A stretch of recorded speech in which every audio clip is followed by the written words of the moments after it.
2, versículos de 1 a 6, diz assim a palavra do nosso Deus: Por isso, santos irmãos, que participais da vocação celestial, considerai atentamente o apóstolo e sumo sacerdote da nossa confissão, Jesus, o qual é fiel àquele que o constituiu, como também o era Moisés em toda a casa de Deus.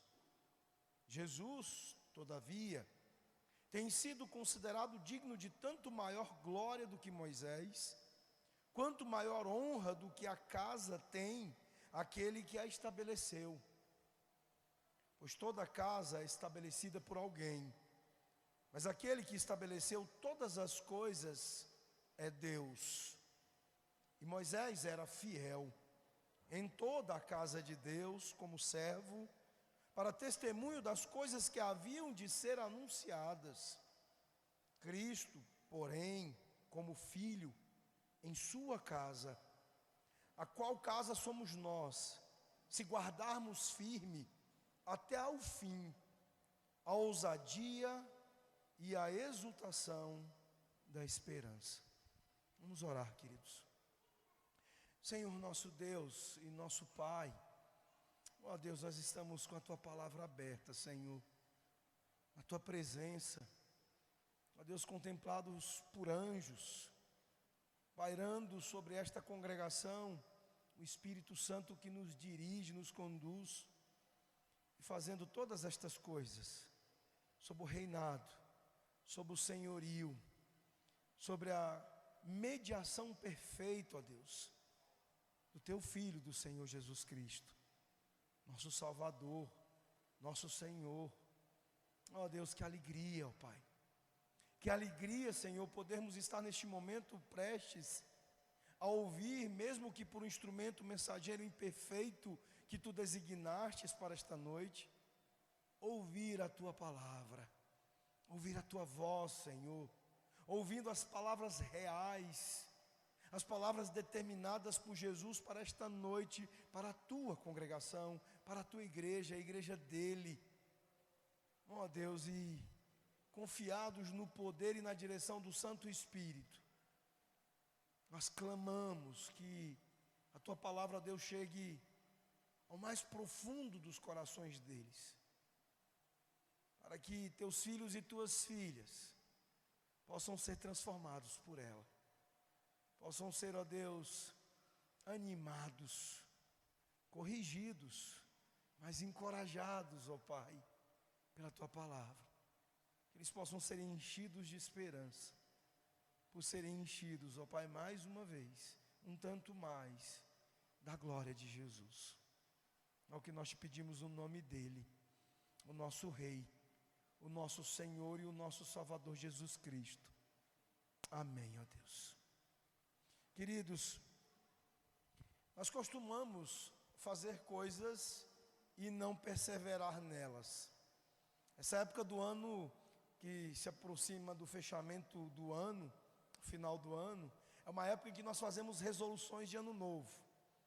Eu particularmente, acho que alguns já observaram, eu já fiz algumas resoluções que eu não levei adiante. Há pouco tempo a resolução era perder 10 quilos, né, e voltar a jogar bola. A gente está o tempo todo, eu creio que vocês todos estão nessa, de fazer resoluções a cada ano novo e facilmente cair no esquecimento ou na indisciplina em relação a algumas delas. Por exemplo, é fácil começar uma dieta, mas é difícil mantê-la, porque alimentos são coisas que costumeiramente são tentadoras. Às vezes, alimentos incríveis são colocados diante de nós, justamente quando estamos tentando tocar uma dieta à frente. É fácil, por exemplo, começar um programa de exercícios, mas não é tão fácil você continuar trabalhando quando o seu corpo grita e diz: ei cara, você merece uma pausa. Nós merecemos uma pausa. Mas há algo mais sério. Por exemplo, é fácil começar um casamento. Você está apaixonado, você é jovem, E você, sendo saudável, pensa: como eu poderia ter problemas com esta pessoa maravilhosa? Mas nós que estamos casados há mais tempo, e muitos anos, nós sabemos do que nós somos feitos. Somos feitos de carne e do pecado. E não é tão fácil, meus irmãos, ao longo da vida, sustentar um casamento amoroso quando os problemas da vida nos pressionam. Não apenas os nossos pecados do marido e da mulher, mas a própria pressão que é feita sobre nós pela própria vida. Por exemplo, casais sofrem muito com dificuldades financeiras. O mesmo, meus irmãos, se aplica à vida cristã. Parece fácil confiar em Cristo, receber a vida eterna como um dom gratuito, um presente gracioso, professar esta fé, receber o batismo. Num país como o nosso, isso é bastante tranquilo. A gente não costuma ter muitas consequências ou preços a pagar pelas profissões de fé e batismos que fazemos. Mas em outras culturas, como nas culturas muçulmanas e hindus, isso pode significar desistir da sua família, dos seus amigos, dos seus negócios, talvez de toda a sua vida. Há um alto custo para algumas pessoas manterem a vida cristã e a profissão de fé em Jesus em culturas mais difíceis do que a nossa. Aqui o nosso contexto é muito parecido com todos estes conjuntos difíceis de coisas que eu falei até aqui. Os cristãos hebreus, eles começaram bem. Eles, no início, estavam contagiados e eles até mesmo suportaram uma grande dose de sofrimento e de perseguição. Muitos destes crentes, a quem o autor da carta está escrevendo, eles tiveram suas propriedades confiscadas. Por causa da sua fé, eles perderam muitas coisas na sua vida. Eles suportaram isso com alegria, como nós veremos no capítulo 10, versículos 32 e 34. Mas agora, eles estavam tão pressionados e tão desgastados, e tão próximos da vacilação da fé, que eles estavam perto de voltar ao judaísmo e negarem a Jesus. Negligenciarem a grande salvação em Jesus Cristo, conforme descrita para nós no capítulo 2, versículos 1 a 4. Portanto, o autor da carta, ele precisa insistir e ser repetitivo em dizer a eles qual era o antídoto, o lugar de força para eles poderem perseverar na fé. Portanto, o nosso antídoto para a deriva e a força que nos é drenada e que nos impede de perseverar neste seu enfraquecimento, é ver, é saborear, é se deleitar, é se encantar com Jesus Cristo. É olhar para Jesus em sua palavra e entender que Ele é o melhor servo, o servo melhor. E o autor então, ele nos faz algumas comparações aqui, para nos dizer que Jesus é o servo melhor, comparações com Moisés. Eu gostaria de fazer algumas considerações e aplicações com vocês a respeito de duas coisas. Primeiro, de que Jesus é a melhor pessoa. Ele é a maior pessoa. E depois, de que a sua obra é melhor. E finalmente, qual a consequência disso para as nossas vidas. Em primeiro lugar, os versículos 1 e 2 novamente, vejam comigo. Por isso, santos irmãos, que participais da vocação celestial, considerai atentamente o apóstolo e sumo sacerdote da nossa confissão, Jesus, o qual é fiel àquele que o constituiu, como também o era Moisés em toda a casa de Deus. Antes de dizer aqui que Jesus é maior, é a maior pessoa, eu queria considerar rapidamente sobre essas expressões que o autor aos Hebreus usa para abrir aqui este primeiro versículo. Quando ele diz, santos irmãos, ele está usando uma dupla descrição dos seus leitores, para dizer que eles eram pessoas convertidas. O autor aqui está dando palavras de encorajamento e pedindo a consideração de Jesus a quem realmente foi transformado, convertido, regenerado. Quando ele usa essas expressões, santos irmãos, ele está dizendo, olha, vocês que de fato foram transformados, alcançados por ele, precisam prestar uma melhor atenção nele. Vocês precisam considerá-lo atentamente. O que isso quer dizer, meus irmãos? Esta ênfase na transformação e na condição e na posição deles é importante porque só quem de fato é convertido pode considerar Jesus atentamente. Um não convertido não terá nenhuma condição natural ou espiritual para atentar-se em santa consideração da pessoa de Jesus Cristo. É por isso que há o erro de inventar um Jesus do jeito deles. Os movimentos ideológicos têm feito isso. Eles estão achando que eles podem conceber Jesus conforme a cabecinha oca deles. Não, apenas santos irmãos podem ter esta conversa. Não tem uma brincadeirinha que todo mundo faz sobre qualquer tipo de assunto? Você não está pronto para esta conversa. No futebol, várias vezes eu já vi palmeirenses dizendo para nós flamenguistas, papapá, mas vocês não estão prontos para essa conversa. Isso se aplica também a outros assuntos. E aqui é como se o autor aos Hebreus estivesse dizendo, meus irmãos, vocês estão prontos para essa conversa. Porque vocês são santos irmãos. E como que ele vai tornar ainda mais clara aqui esta ideia? Quando ele diz que vocês que participam de uma chamada celestial. Ele diz, vós que participais da vocação celestial. Eles estavam prontos para falar sobre isso. Este é um assunto necessário, adequado e pronto para aqueles que de fato são convertidos. A consideração sobre Jesus, a sua melhor pessoa. Então os verdadeiros cristãos, eles não apenas, eles participam de uma vocação celestial, mas o que de uma maneira que o autor quer dizer, é que eles também participam do próprio Cristo. No verso 14, vejam comigo, não é do texto de hoje, mas vamos antecipar porque nos ajuda aqui. Ele diz, porque nos temos tornado participantes de Cristo, se de fato guardamos firme até o fim a confiança que desde o princípio tivemos. Então, meus irmãos, esta participação de Cristo, que em outros textos da Escritura vai falar sobre a nossa união com Ele. Lembram quando Paulo disse, já não sou eu quem vivo, mas Cristo vive em mim?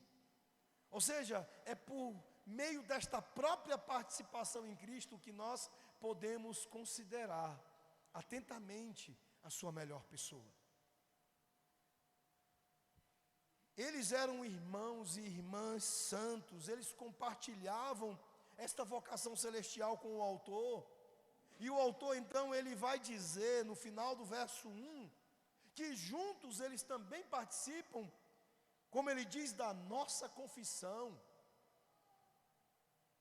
A participação de Jesus então aqui é referida como tendo a mesma confissão de fé. A palavra confissão de fé significa, meus irmãos, aqui, dizer a mesma coisa. Eu sei que tem alguns cristãos que eles torcem o nariz para a necessidade de doutrina, para os credos, os catecismos, a nossa confissão. Alguns estranham isso, porque vivem um espírito do erro, o incutimento comum que Satanás ele cria na cabeça das pessoas de que cada um tem que ter o seu credo. Cada um tem que ter a sua doutrina. Esse é o sonho de Satanás, que nós não digamos a mesma coisa, que nós não tenhamos o mesmo parecer e que isso acabe resultando em divisões de igrejas, em escândalos e em muitas dores, como temos visto na história. Mas aqui o autor está dizendo que e para aqueles que consideram atentamente em Jesus, o tem como a melhor pessoa, eles sim dirão a mesma coisa, eles sim têm uma confissão que é partilhada, conjunta. Meus irmãos, Vejam bem, todos os verdadeiros cristãos, eles precisam dizer a mesma coisa quando se trata da salvação. Nós podemos ter dificuldades e alguns pensamentos diferentes e divergentes por causa do nosso pecado, em questões secundárias à fé. Mas não no que diz respeito às coisas que estão sendo aqui abordadas pelo autor da carta aos Hebreus. A divindade de Jesus, a sua supremacia, a sua suficiência como Salvador, a sua posição gloriosa como Salvador diante de toda a criação, retendo em suas mãos todas as coisas. Qualquer pessoa que tire um naco, um tantinho que seja, da doutrina de Cristo, daquilo que deveríamos dizer a mesma coisa sobre Cristo e a salvação, eles estão incorrendo em terrível erro. Então, meus irmãos, na consideração atenta de Jesus, é preciso sermos convertidos, crentes, verdadeiros crentes. E verdadeiros crentes estarão juntos na mesma confissão, na mesma declaração das coisas a respeito de Jesus e da salvação. Isso é o que explica hoje, nós temos comunidades, comunhões, digamos assim, teológicas, entre denominações diferentes, como presbiterianos, batistas e outras denominações independentes de linha reformada, conseguindo ter uma coalizão pelo Evangelho, ter trabalhos em conjunto pelo Evangelho. Isso é o que explica, por exemplo, eu consegui ser tão amigo de um pastor carismático como o Cristóvão, de ser amigo e ter comunhão com o pastor, como o pastor Moisés, da Igreja Batista lá de Goiânia, de Vila Brasília, e pessoas que têm diferenças teológicas em coisas não principais, mas em podermos considerar atentamente e dizermos as mesmas coisas sobre Jesus e sobre a salvação. Como é bom sermos transformados a esse ponto de estarmos juntos para considerarmos a pessoa de Jesus. E ele considera Jesus como apóstolo e sumo sacerdote. Antes de fazer referência a Moisés, no versículo 2 ele diz que devemos considerar atentamente o apóstolo e sumo sacerdote da nossa confissão. Para já lidarmos com essas expressões no contraste com Moisés, vamos então ao verso 2. E daqui a pouco nós voltamos nessas expressões. Ele diz: o qual é fiel àquele que o constituiu, como também o era Moisés em toda a casa de Deus. Meus irmãos, há pouca dúvida sobre o fato de que Moisés era um tipo de Cristo, de que ele era um prenúncio de Jesus, ele apontava para Jesus nas coisas que ele fez em seu ministério, especialmente em algumas circunstâncias da sua própria vida, como por exemplo as circunstâncias do seu nascimento. Tanto Moisés quanto Jesus, eles são meios indicados por Deus para trazer libertação e redenção para o povo de Deus. E desde bebês, os seus nascimentos já são resguardados, já são cheios do cuidado providencial do Senhor, indicando esta importância deles. Ambos são ameaçados por um monarca, governante, Faraó e Herodes. Em ambos os casos, a tentativa de matá-lo é o primeiro segredo envolvido. E houve falha, não conseguiram. Medidas públicas foram tomadas para tentar se livrar desta criança. Em ambos os casos, tanto Moisés quanto Jesus sobrevivem enquanto outras crianças são massacradas. Os pais de Moisés o livraram do Egito, enquanto os pais de Jesus o entregaram ao Egito. Mas vejam, e aqui começa o contraste. Não foi Moisés quem fez as coisas de que eu falei antes. Não foi Moisés que tornou o povo de Deus santos irmãos. Não foi Moisés que fez do povo um povo de vocação celestial. Mas foi Jesus quem fez isso. Inclusive foi quem fez Moisés estar na posição que estava. Enquanto Moisés era um mero homem, Jesus é o Filho de Deus, como nós já vimos, ou seja, o próprio Deus. O escritor ele não está exortando aqui a considerarem Moisés, mas a considerarem Cristo. E estes irmãos, eles estavam, pelas pressões que estavam sofrendo, considerando ir para o judaísmo de volta, onde Moisés é maior e onde Cristo sequer é alguém. E então ele está dizendo: olha, você está olhando, e vocês estão olhando para o lugar onde há grande erro, onde Moisés é considerado maior, e onde Jesus sequer é considerado. Que Cristo, meus irmãos, é superior a Moisés, nas Escrituras isso é um fato, e é completamente óbvio. Ele é o Messias para quem todo o Antigo Testamento apontava. Moisés, como eu disse, um mero homem usado por Deus em posição grandemente importante, mas que não se compara com Jesus. O título apóstolo, usado na segunda parte do verso 1, significa enviado com uma comissão. Moisés, ele foi chamado por Deus, comissionado por Deus, mas Jesus, ele foi, como nós vimos no capítulo 1, chamado com uma comissão diferente. Enquanto Moisés era um dos profetas de Deus, Jesus, ele era a última palavra, com U maiúsculo e com P maiúsculo. Ele era a última palavra de Deus e ele era ao mesmo tempo a sua palavra viva para homens e mulheres pecadores. 12 vezes no Evangelho de João, Jesus é referido como enviado de Deus, que equivale também a apóstolo. Jesus Cristo não é apenas um apóstolo, mas aqui o texto diz que ele também é sumo sacerdote. Moisés, ele foi um profeta que ocasionalmente serviu como sacerdote, mas ele nunca foi sumo sacerdote. Esse título pertencia ao irmão de Moisés, Arão, que foi ordenado o primeiro sumo sacerdote. Na verdade, Jesus Cristo, ele recebe na Escritura, em texto que exporemos mais à frente, no capítulo 4, verso 14, você pode abrir aí, ele é referido como o grande sumo sacerdote.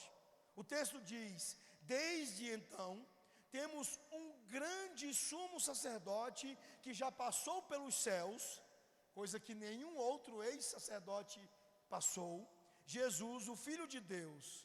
E aí veja só o que ele volta. Ele volta a se referir àquilo que todos deveríamos dizer juntos. Ele diz: mantenhamos-nos firmes na nossa confissão, ou seja, no reconhecimento de que Jesus é maior. Como apóstolo, meus irmãos, Cristo representou Deus aos homens, e como sumo sacerdote, ele agora representa os homens diante de Deus. Moisés, ele de fato cumpriu ministérios semelhantes, pois ele ensinou a verdade de Deus, ele orou pelo povo de Deus quando este se encontrou com Deus, lá na montanha em Êxodo 32, ele foi principalmente um mensageiro da lei de Deus. Mas nós precisamos entender que Cristo é o mensageiro da graça de Deus. Mas não apenas isso, ele é aquele para quem a lei se serviu. A lei, como é dito nas Escrituras, ela serviu-nos para conduzir-nos a Cristo, como diz Gálatas 3. João 1,17 diz: porque a lei foi dada por meio de Moisés, a graça e a verdade vieram por meio de Jesus Cristo. Mas o fato é que Moisés, ele ajudou a preparar o caminho para a vinda do Salvador do mundo. Então, primeiro, meus irmãos, nós precisamos entender isso. Se queremos fortalecer o risco de enfraquecimento das nossas forças, de vacilação da nossa fé, se queremos renovar a nossa força e perseverar na fé, precisamos considerar atentamente que Jesus é a pessoa maior. Ele se torna o servo melhor porque ele é a pessoa maior das Escrituras. Aqui a ênfase do autor desta carta, desde o início, é sempre mais dedicada ao ministério terreno de Jesus e à sua condição humana.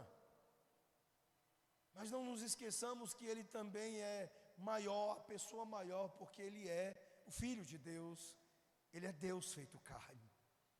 Moisés não estaria, nem por um instante, em possibilidade de ser comparado com Jesus. Este foi o erro terrível dos judeus, que rejeitaram aquele que era o maior, o melhor e infinitamente maior do que Moisés. Mas os versículos de 3 a 6, a primeira parte do 6, nos falam também que a obra de Jesus é maior. Jesus, todavia, tem sido considerado digno de tanto maior glória do que Moisés, quanto maior honra do que a casa tem aquele que a estabeleceu. Pois toda casa é estabelecida por alguém, mas aquele que estabeleceu todas as coisas é Deus. E Moisés era fiel em toda a casa de Deus, como servo, para testemunho das coisas que haviam de ser anunciadas. Cristo, porém, como filho, em sua casa. Ele também é servo. Mas ele é aquele servo que na casa é o filho, e na casa é o próprio a estabelecê-la, a criá-la. Enquanto Moisés é um servo fiel na casa, Jesus estabeleceu a casa. De maneiras muito óbvias, meus irmãos, nós vemos por toda a Escritura que a obra de Jesus é muito maior do que de Moisés. Enquanto Moisés serviu como profeta, Jesus é o maior dos profetas. Ele é o profeta para o qual todos os outros profetas apontaram. Deus se comunicou diretamente com Moisés, isso é fato, e fez dele uma figura especial no Antigo Testamento. E ele comunicou a palavra de Deus ao povo e o fez com fidelidade. Quando Arão e Miriam reclamaram do papel de Moisés como profeta, Deus explicou em Números 12, versículos 6 a 8, o que acontecia. Olha o que Deus disse lá. E ele, Deus, disse: ouvi as minhas palavras, se há profeta entre vós, eu, Senhor, me dou a conhecer para ele em uma visão. Falo com ele em um sonho. Não é assim com meu servo Moisés. Ele é fiel em toda a minha casa. Boca a boca falo com ele, claramente não por enigmas. E ele vê a forma do Senhor. Por que então você não teve medo de falar contra meu servo Moisés? Diz o Senhor. Então, de fato, a condição de Moisés, até mesmo entre os profetas, era especialíssima. Mas ainda assim, incomparável em relação a Jesus. Somente, meus irmãos, Adão antes da queda conhecia Deus mais de perto do que Moisés. Moisés, ele de fato foi um grande profeta, foi abençoado por Deus. Mas o nosso ponto é que Jesus é um profeta maior, pois foi a sua comunicação completa, melhor e final, que Deus estabeleceu nele mesmo. Jesus é a própria revelação de Deus feita em carne entre nós. Ele, como nós ouvimos nas exposições anteriores, é a revelação visível do Deus invisível. E isso não se compara. Foi assim que a carta começou. No capítulo 1 nós vimos todas estas explicações. Então Jesus, ele não é um profeta maior, ele não é apenas um sacerdote maior. Ele é o próprio cumprimento que se estabelece para todas as coisas do sacerdócio e da profecia que haviam acontecido antes. Tudo tinha Jesus como a finalidade, como a grande final revelação de Deus que nos viria. Podemos dizer que Moisés foi o advogado do povo hebreu. Seu irmão Arão foi o primeiro sacerdote oficialmente ordenado. Moisés foi o verdadeiro advogado de Israel junto a Deus. Ele é aquele que foi diante de Deus em nome do seu povo. Lá, quando depois de construírem o bezerro de ouro, foi a intercessão de Moisés que obteve o perdão para o povo, como diz Êxodo 33, versículos 7 e 8. Moisés atuou como verdadeiro sacerdote e advogado de seu povo perante Deus. Mas por maior que seja a glória dada a Moisés no seu ministério, no seu papel, isso não chega nem perto de poder ser comparado com Jesus. Cristo permanece maior como nosso grande sumo sacerdote, fielmente intercedendo por nós perante o trono do Pai. Hebreus 7, 23 a 25 nos ensina isso. Os ex-sacerdotes eram numerosos, porque foram impedidos pela morte de continuar no cargo. Mas ele, Jesus, possui o seu sacerdócio para sempre, porque continua para sempre. Consequentemente, ele é capaz de salvar perfeitamente aqueles que, por meio dele, se aproximam de Deus, porque ele vive sempre para interceder por eles. Uma atitude que será por toda a eternidade. Nós seremos sustentados pela nossa união com Cristo por toda a eternidade. Nós precisaremos de Jesus por toda a eternidade. Não apenas para o dia que adentrarmos, até o dia de adentrarmos novos céus e nova terra. Jesus, meus irmãos, é o nosso grande sumo sacerdote, o nosso único e perfeito advogado, o nosso mediador perfeito, aquele que preenche de fato a lacuna entre Deus e o homem, aquele que nos permite estar na presença de Deus em adoração, em louvor, para receber graça, misericórdia em nosso tempo de necessidade. É por isso que é preciso dizer e repetir quantas vezes for possível que Jesus é tudo o que precisamos. É por isso que Paulo ele considerava tudo perda para que ele pudesse ganhar a Cristo. É por isso que Paulo tinha em Jesus o tudo, o completo, toda a inteira satisfação da sua vida. Assim como todos os demais, quando entendem o Evangelho, eles veem Jesus e simplesmente dizem: Jesus, Tu és minha vida, o meu amor, o meu tudo, o amado da minha alma. E finalmente, meus irmãos, enquanto Moisés foi o grande legislador, Cristo é rei. Para o povo hebreu, a lei era a coisa mais importante do mundo. E nesta maneira como eles lidaram com a lei, eles erraram feio, se tornaram legalistas. Nós temos as figuras lá terríveis dos fariseus, dos escribas. E esta lei, ela veio por meio de Moisés.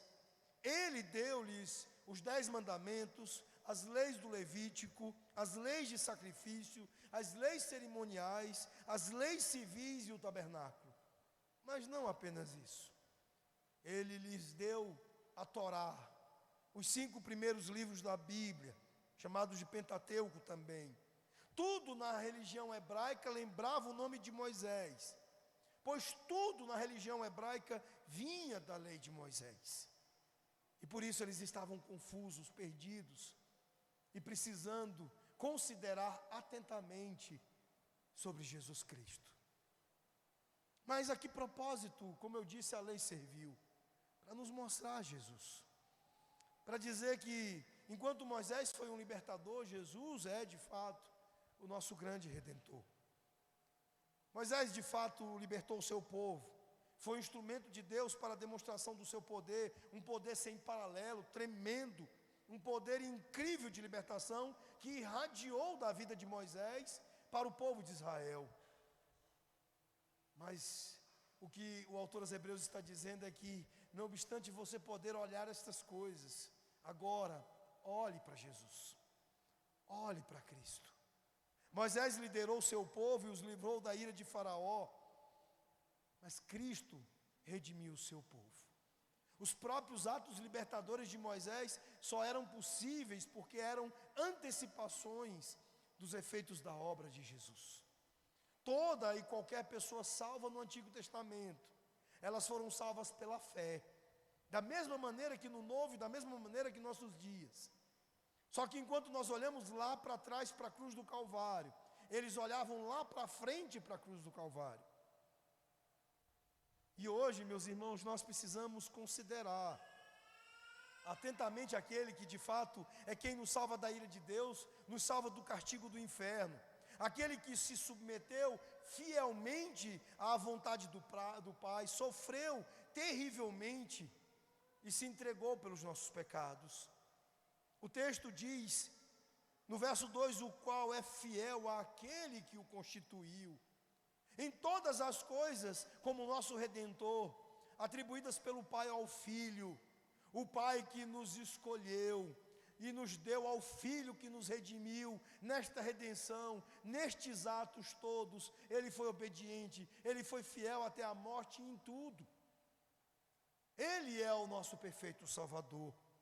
Sim, o verso 5 diz que Moisés era fiel em toda a casa de Deus como servo, inclusive pela mesma graça nos concedida pela fidelidade de Jesus. É a obediência perfeita de Jesus que permite, que concede ao coração de Moisés a graça da sua própria fidelidade. A palavra traduzida no verso 5 para servo, ela significa um servo voluntário que age por causa do afeto. Refere-se a um servo que escolhe servir por amor. Isso é usado no Novo Testamento apenas para Moisés, não para outros homens. E maior do que isso, somente para Cristo. No início do ministério, Moisés estava um pouco hesitante, ele resistiu ao chamado de Deus, mas este é um ponto de encorajamento para nós. Porque diante de toda a hesitação, de toda a timidez de Moisés diante do seu chamado, ele finalmente se rendeu. E quando ele se rendeu, ele obedeceu a Deus com um coração cheio de amor, cheio de devoção, e por isso ele é tão honrado nas Escrituras. Isso encoraja-nos à força que nos leve também para um grande amor e uma grande devoção como servos. É assim possível para aqueles que vivem debaixo da liderança, do cuidado, do amor, da redenção daquele que é o servo melhor, o Senhor Jesus Cristo.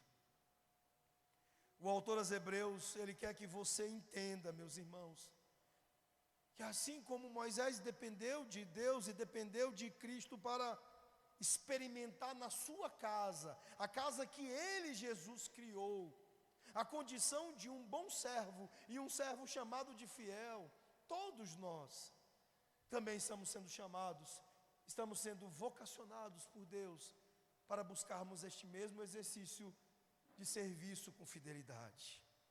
Precisamos olhar para Jesus. E a grande tristeza é que muitas vezes nós não temos olhado. Nós não temos visto realmente a grandeza da pessoa e da obra do nosso Salvador. Em Tito capítulo 2, verso 13, Paulo diz que a nossa bendita esperança, o aparecimento da glória de nosso grande Deus e Salvador Jesus Cristo, é a maior das coisas que devemos ver e que iremos ver. Então, meus irmãos, nós precisamos considerar atentamente Jesus. Por isso o texto termina na última parte do verso 6, dizendo: se guardarmos firme até ao fim a ousadia e a exultação da esperança, nós também seremos parte dessa casa. Aqui a palavra se não é condicional, não é uma ideia de barganha, não é que como cristãos nós devamos batalhar para nos manter salvos, não é essa a ideia. A ideia é que se de fato somos aquelas pessoas que ele começa se referindo, irmãos santos, pessoas de vocação celestial, então será uma evidência, um fruto nas nossas vidas, o guardar firme e com ousadia e com coragem esta confissão das coisas a respeito de Jesus. Ele está afirmando que aqueles que mantêm sua confiança e sua esperança, eles estão provando dia a dia, todos os dias, que são verdadeiramente salvos através da manutenção, através de guardar firme a confissão de que Jesus é Rei, é Senhor, é o único Rei, o único Senhor, a única conexão, a única ligação que supre a lacuna entre Deus e os homens. Só Jesus. Só Jesus. Se de fato, meus irmãos, somos parte dessa casa, a casa criada por Ele, então nós não vacilaremos em dizer que Jesus é tudo em todos. Estas expressões, elas apontam para uma confissão que não apenas é livre, mas uma confissão que é livre de qualquer impedimento, de qualquer embaraço, mas que também é livre de medo, e que se manifesta com ousadia, com confiança.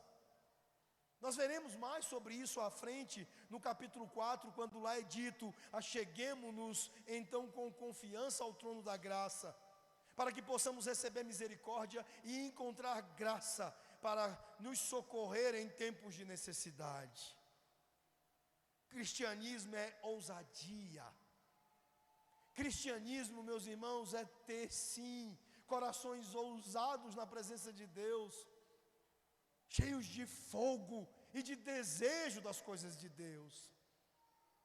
É por isso que algumas vezes, em particular, eu tenho dito a vocês que nós cometemos muitos erros nestas brigas entre tradicionais, pentecostais. Nós somos sim pentecostais, mas no sentido bíblico, porque é no sentido do Espírito, não de extravagâncias, coisas esquisitas, estranhezas à própria Escritura, mas no sentido do calor, que queima, que incendeia, que contagia os nossos corações, os nossos pensamentos de ousadia e de confiança em Jesus.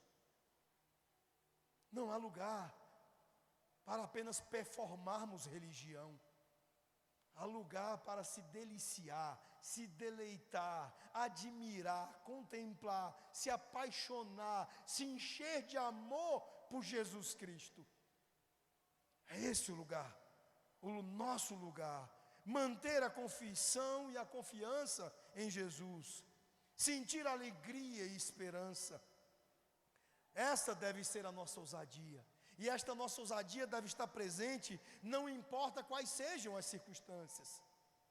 E esta nossa ousadia é o que nos caracteriza não apenas na distinção entre a sujeira, o pecado daqueles que vivem na carne e no mundo, mas também pelas maneiras e pelos modos como nós empunhamos com confiança esse evangelho para mudar quem não é santo, quem não conhece ainda esta vocação celestial. Jesus Cristo, meus irmãos, Ele é o Filho amado de sua casa. E como Filho amado de sua casa, Ele cuida e Ele cuidará de cada membro da família. E é por isso que nós estamos tranquilos de que iremos perseverar. Ele é fiel, Ele é o grande sumo sacerdote que fornece a graça que precisamos para cada exigência da vida, cada experiência, por mais dolorosa, mais difícil que possa ser. Como grande pastor de ovelhas, Jesus Cristo está usando as experiências de vida de seu povo para equipá-los para um serviço que glorificará o seu nome. Eles não estão sobrecarregados com o passado ou ameaçados pelo presente, mas eles estão vivendo pelo futuro, enquanto aguardam a bendita esperança do seu Senhor. Por isso, saiam daqui esta noite para viver uma semana diferente, para viver uma semana em que no próximo domingo alguns de vocês possam chegar para mim e dizer: pastor, na semana passada eu não gastei nenhuma hora considerando atentamente Jesus, mas essa semana eu imergi em horas, em noites, em madrugadas, em tardes de muita delícia, de muito prazer e de muita contemplação da pessoa maravilhosa e da obra maravilhosa do nosso Salvador Jesus Cristo. E eu quero ver vocês dizendo no próximo domingo: ah, pastor, que delícia é estar horas com o amado das nossas almas. Que delícia É poder orar e contemplar e ler as Escrituras e saber e pensar e ver e contemplar e considerar as coisas sobre Jesus. Como Jesus é maravilhoso. Que amor, que grande amor é a pessoa do nosso Senhor Jesus. E que grandiosa é a sua salvação. Vamos orar. Senhor nosso Deus e nosso Pai, ó Deus bendito, nós exaltamos o Teu nome, por tão grande Salvador que Tu nos destes, o Teu Filho, Emanuel, Deus conosco, Tu, Senhor, habitando entre nós, sendo humilhado, fazendo-se carne, para que em forma de carne, ó Deus, pudesse ser homem adequado, próprio, para receber a punição pelos nossos pecados que só Ele seria capaz de suportar, e nos dar tão grande salvação, e nos dar uma vida tão esperançada, e nos dar vidas que em todo momento estão conectadas com essa esperança do futuro, mas sendo invadidas no presente, com estas gloriosas sensações, sentimentos, realidades da nossa salvação.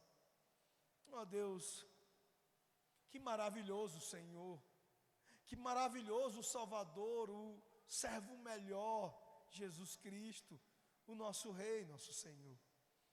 Que em nossas casas, que em nossos cultos individuais, nossas devocionais, que em nossa semana nós estejamos cheios de considerar atentamente a pessoa e a obra de Jesus, vendo-o como o servo melhor, como o nosso Salvador, tão doce, tão forte, tão invencível, tão poderoso que é. Louvado seja o nome de Jesus Cristo. E é no nome dele que nós oramos, ó Pai. Amém, Senhor. Meus irmãos, neste momento nós passaremos a ministração do sacramento da ceia do Senhor.